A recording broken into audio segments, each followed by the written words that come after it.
Area family is vowing never to fly Southwest again after they say they had to exit a flight because their 3-year-old son would not wear a mask. KRON4's Dan Kerman is live for us at SFO tonight with more on this. Dan?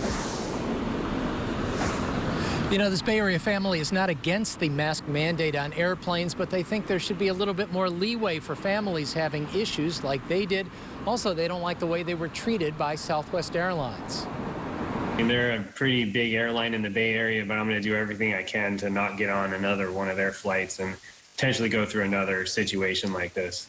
Bay Area resident Eric Hansen says Southwest Airlines has lost his business after he and his family had to exit a San Jose-bound plane when he couldn't get his 3-year-old son to put his mask on before takeoff.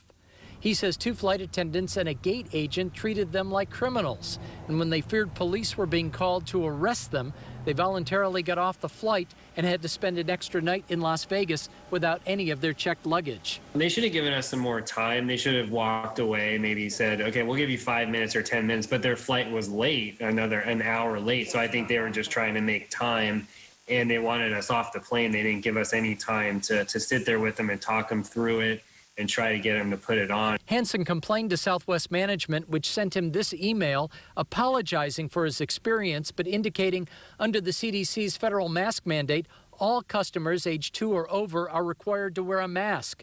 If the customer does not comply with crew member instructions, we may refuse transportation.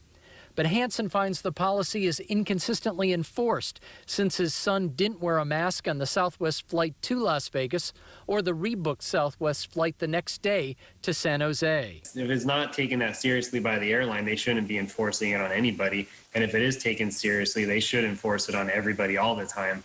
And that's where the inconsistency is. I understand the hassles with young children. Travelers at SFO Friday acknowledged it can be difficult when flying with kids, but those we talked to supported the mask policy.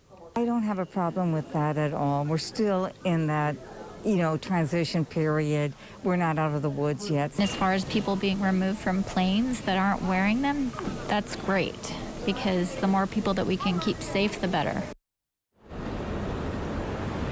The FAA says they have a zero-tolerance policy when it comes to not obeying flight attendants. They also tell KRON4 News that just since January 1st of this year, they have more than 2,600 reports dealing with passengers not complying with the mask mandate. Live at SFO, Dan Kerman, KRON4 News. All right.